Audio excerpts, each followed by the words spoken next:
Et mesdames et messieurs, nous avons la chance de revoir Boucher après son terrible accident à Monza qui s'est passé il y a 2 semaines en épreuve rétro avec la Ferrari de Michael Schumacher. Nous avons la chance de revoir Boucher dans les paddocks et dans les essais libres. Il a pris sa monoplace pour les essais libres 1 et 2. Il n'a pas fait les essais libres 3, il se sentait trop mal, s'il avait trop mal pour faire les essais libres, c'est numéro 3 et c'est compréhensible. Son côté droit est touché et sa jambe gauche a eu aussi très mal, donc c'est une chance de le revoir dans les paddocks seulement après 2 grands prix d'absence où son meilleur ami l'a remplacé et les points de son meilleur ami comptent. Et bon, là il y a eu une petite erreur de la part de Boucher, mais bon, c'est compréhensible. Donc sa jambe gauche est extrêmement touchée et nous sommes aux qualifications pour de la forte pluie, mesdames et messieurs. Donc je reprends ma petite histoire, sa jambe gauche est touchée, donc Boucher bloque les roues. Voilà, et on ne l'avait jamais vu bloquer les roues avant, donc c'est normal, mais bon, faut juste Boucher nous a dit que qu'il fallait pas s'en préoccuper et qu'il fallait tout simplement faire la course comme il en soit. Mais en tout cas là pour l'instant nous sommes en qualification, nous sommes au début du tour. Et là clairement vous voyez c'est de la forte pluie, mais c'est un déluge actuellement. Donc pour ceux qui attendaient le déluge pour faire leur devoir, mesdames et messieurs devant la télé, vous pouvez les faire parce que là c'est un énorme déluge qui est au Grand Prix de Russie. Donc ça arrive pas tous les jours. Russell est devant lui, bon ça c'est un peu une insulte, mais bon. Enfin là, Boucher qui Boucher qui n'a pas de point de repère, voilà. Certes il a quelques aides au niveau de la juste visibilité par son équipe, mais sinon à part ça il ne connaît pas trop ce Grand Prix sous la pluie. Mais le seul truc qu'il sait, c'est que dans le dernier secteur, déjà que sur le sec il glissait pas mal, là sous la pluie ça risque de glisser 2 fois plus. Et c'est aussi la première fois qu'on voit beaucoup de pluie, car on avait eu de la pluie au Grand Prix de Singapour, mesdames et messieurs, mais nous n'avons pas pu filmer, car tout simplement nous n'avons pas les droits pour diffuser les images de son meilleur ami, donc le meilleur ami à Boucher. Et là Boucher qui va partir pour un deuxième tour chrono, il est derrière Stroll. Il va peut-être avoir du dirty air, et oui, il a eu du dirty air. Stroll, qu'est-ce qu'il fait? Stroll, pourquoi s'est arrêté? Peut-être pour narguer Boucher. Bon, Boucher est passé en Q2, c'est magnifique. Là il va s'élancer pour son premier tour chrono en qualification 2, donc on va lui souhaiter une très bonne chance. Il coupe le virage, c'est autorisé, certes il se prend un avertissement, mais la FIA dit oui, le deuxième virage, si vous le coupez, bon c'est pas très grave vu qu'il est sur forte pluie. Bon, Boucher les écoute, et vu qu'il a un peu du mal sous la pluie, il coupe totalement le virage. Mais c'est son droit. Là, FIA a dit ouais, mais c'est pas grave. Du coup, Boucher, il fait ça. Mais ça lui fait pas gagner quand même beaucoup de temps, parce que c'est lui qui est sous forte pluie, ça fait gagner peut-être 2 dixièmes, et 2 dixièmes c'est déjà plutôt conséquent pour un tour chrono. Là, Boucher qui il patine un peu. Il a perdu pas mal de temps là. À 70 degrés le pneu arrière. Je ne sais pas si c'est en surchauffe ou pas. Je ne suis pas un ingénieur de piste, je vous le rappelle.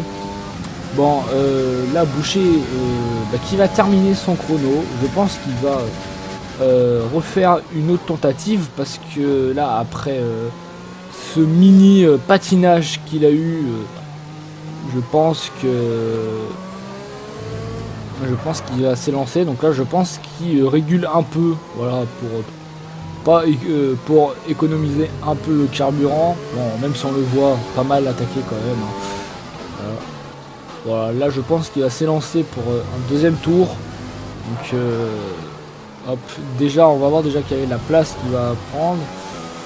Plus 1 seconde 2, ouais effectivement. Donc là Boucher va s'élancer pour deuxième tour chrono. Certes il perd du temps, mais il a beaucoup de temps.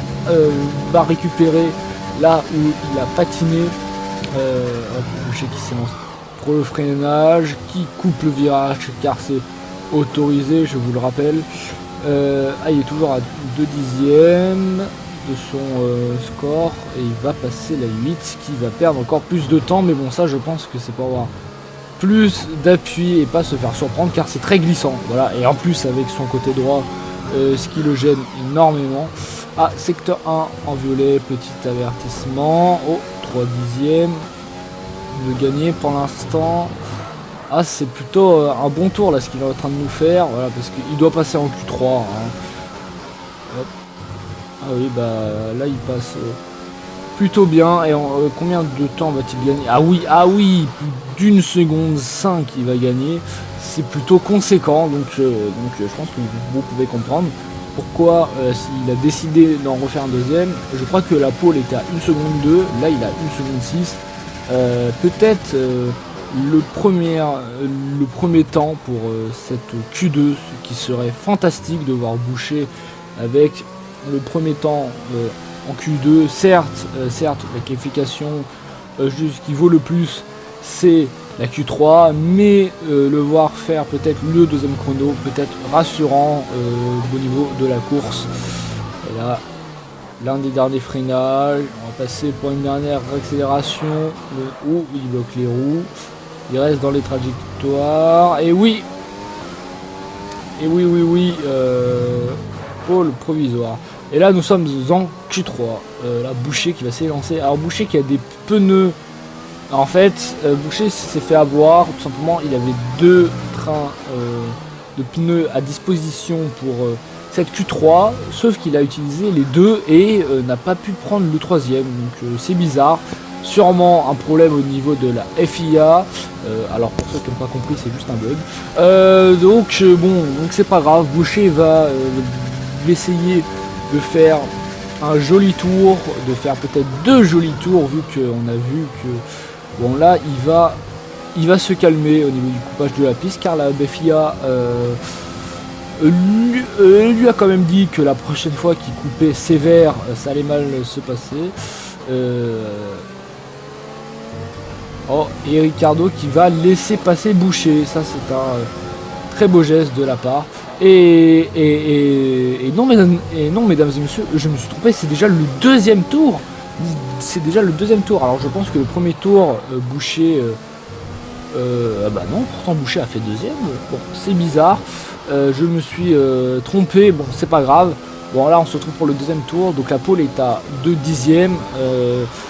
Voilà, parce que merci mon coéquipier qui est au paddock et qui m'a dit que la pole était à 2 dixièmes. Bon, là, Boucher qui va s'élancer pour peut-être prendre une pole après son terrible accident. Ouh là là, il coupe un peu le virage, mais là j'ai pas l'impression qu'il gagne beaucoup de temps à faire ça. Ah si, quand même 7 dixièmes, si, c'est plutôt pas mal de temps gagné, mais est-ce que ça va suffire pour aller prendre la pole position, mesdames et messieurs? Je ne sais pas, personne ne sait. Où est-ce qu'il est, Lewis? Alors Lewis est dans les stands pour l'instant. Boucher qui est sur... voilà, Boucher qui est sur le feeling du carburant. Il va finir son tour avec 6 dixièmes d'amélioration.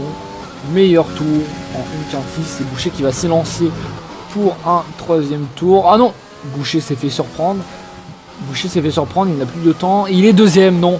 Lewis Hamilton, lui, a chippé la pole. On va voir pour combien. Pour 4 dixièmes. Effectivement, Lewis a eu Boucher et Charles Leclerc. Et voilà qui met fin aux qualifications. Mais ne vous inquiétez pas, nous serons de retour dès demain pour vivre ce Grand Prix. Bon, donc ça